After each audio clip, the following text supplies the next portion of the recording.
लगवायो गैरा बाग में वो गुरुजी गावे वो हालरिया मीठी राग में खितेश्वर गाता गुरु गोविंद रे संग में आओ खितेश्वर गाता आने दर्शन रे गणियाश हो।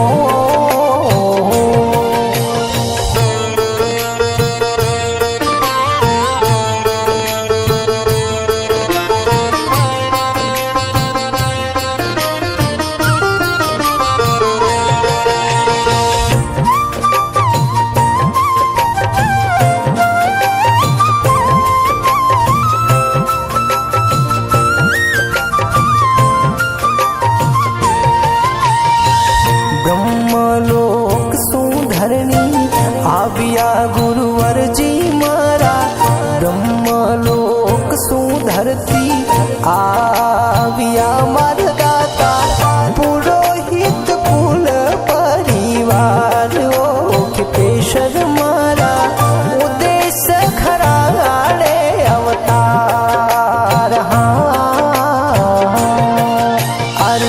गाँव खेड़ा में जामू पावियो खितेश्वर दाता बिजरोद खेड़ा में जन्म धरावियो ब्रह्म साही दाता शेर सिंह जी पिता श्रृंगारो मातवो भगतों रे भिड़ू दुनिया में रह गई अमर बात।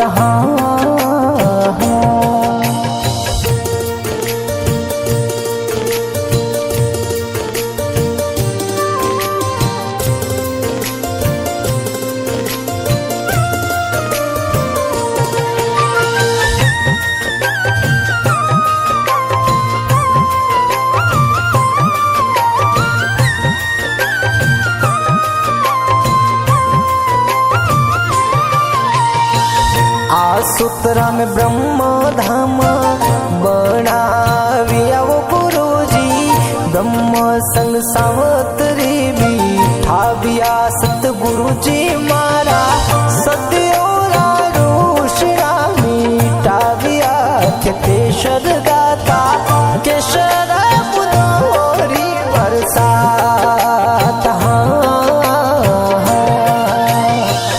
ब्रह्मधाम प्रतिष्ठा किनिया अपने वो गुरुवर ब्रह्मरी ज्योतम ज्योत समाविया खितेश्वर दाता लाखों लोग दर्शन ले आयो खितेश्वर मारा अखियों में झुरझुर नीर बहाय हो।